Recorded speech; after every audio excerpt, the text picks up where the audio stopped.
Ini tanah airku, tanah tumpah darahku.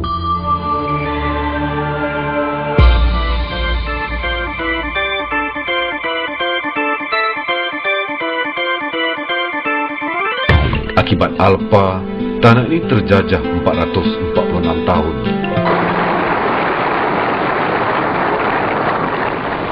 Merdeka! Merdeka! Merdeka! 31 Ogos 1957, jiwa kita bebas, merdeka, rakyat hidup, aman damai. Namun, tanah ini pernah disirami darah pada 13 Mei 1969 kerana tekanan pelampau-pelampau Cina memperlekehkan anak watan.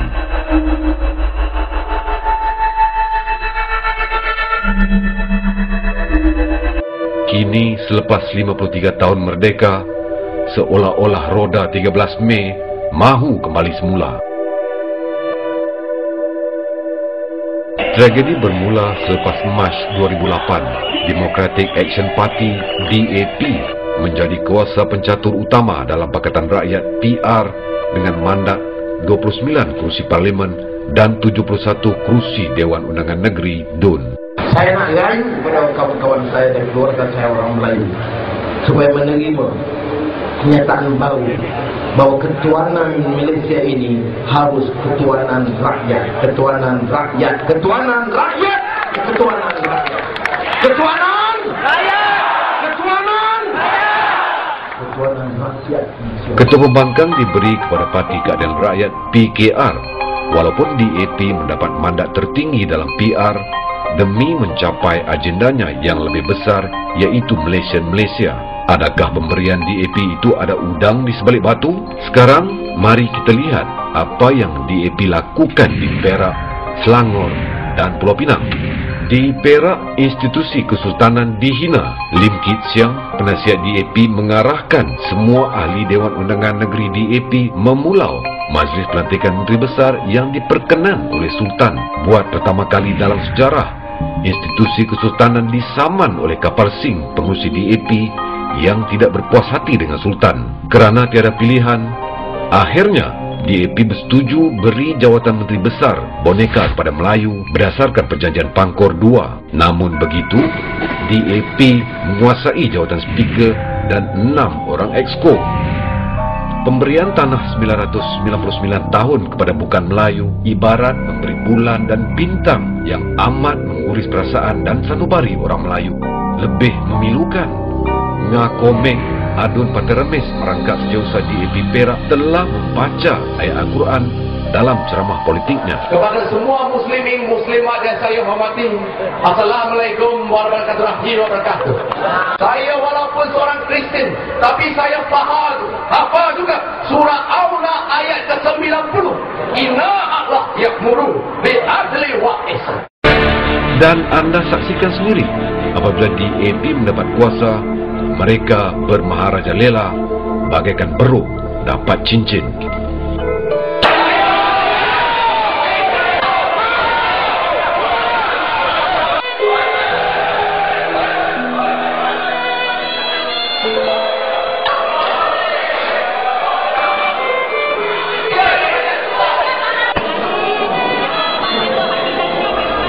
Di Selangor pula, DAP menjadi mastermind kerajaan negeri apabila diberi jawatan speaker dan exco kanan. Teng Cham Kim, Adun Sungai Pinang, dilantik sebagai speaker. Teresa Kok mengetuai portfolio pengurusi jawatan kuasa tetap, pelaburan, perindustrian dan perdagangan.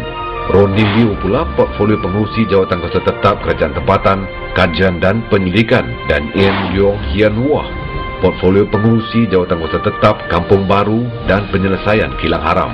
Malahan, Ketua Pegawai Eksekutif Perbadanan Kemajuan Negeri Selangor (PKNS) diberi kepada bangsa Cina. Bayangkan, DAP berjaya memenangi pilihan raya ke-13.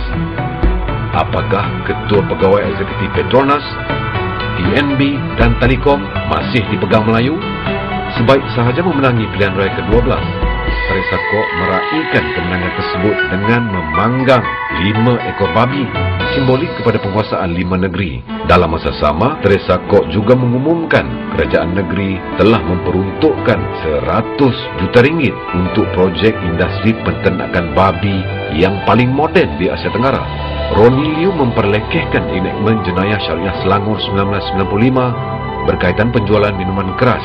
Beliau mengarahkan penguatkuasa Majlis Bandaraya Shah Alam memulangkan kembali arak yang dirampas dari kedai Serbaneka di kawasan majoriti Melayu walaupun ditentang oleh Datuk Dr. Hassan Ali, pengurusi jawatan kuasa tetap Hal Ehwal Islam dan Adat Melayu. Supaya kontroversi semua ini tidak berulang sehingga meresahkan masyarakat Islam di sini. PAS Selangor turut menggesa agar pemegang portfolio pengurusi jawatan kuasa tetap kerajaan tempatan dikaji semula berikutan dengan rentetan beberapa peristiwa sebelum ini. Sebilangan besar wakil-wakil rakyat DAP beragama Kristian, misalnya Teresa Kok, Adon Kinrara dan Teo Ni Ching, ahli Parlimen Sedang. Teresa Kok mengunjungi masjid dengan berpakaian skirt pendek semasa majlis berbuka puasa di Surau As-Saadah Ceras. Ahli Parlimen Sedang Teo Ni Ching pula telah memberi tazkirah di Surau Al-Huda Kajang Sentral tanpa berpakaian untuk aurat sepenuhnya. Selain simbol-simbol Islam dicemari oleh DAP, mereka juga turut mempertikaikan seruan azan. Seramai 189 penduduk bukan Melayu telah menghantar petisyen mendesak masjid-masjid di Selangor memperlahankan laungan azan. Jawatan kuasa rumah ibadat yang sebelum ini dipegang oleh orang beragama Islam telah diberikan kepada Teresa Kok, Ronnie Liu dan Dr. Xavier Jayakumar. Dari Pakatan Rakyat sama-sama memberi penghormatan terakhir kepada Bapak Presiden.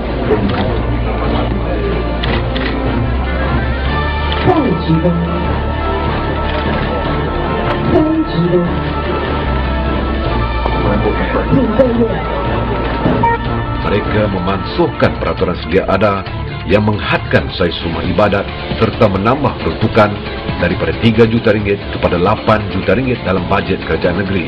Menjadi tanda tanya, sebuah gereja terbesar di Malaysia juga turut dibina di kawasan Teresa Kok.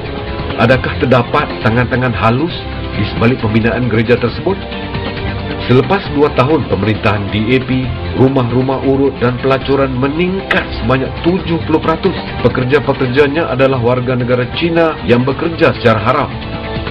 Ronnie Liu didapati menyalahgunakan kepala surat kerajaan negeri untuk memberi kelilusan kegiatan pelacuran dan rumah urut.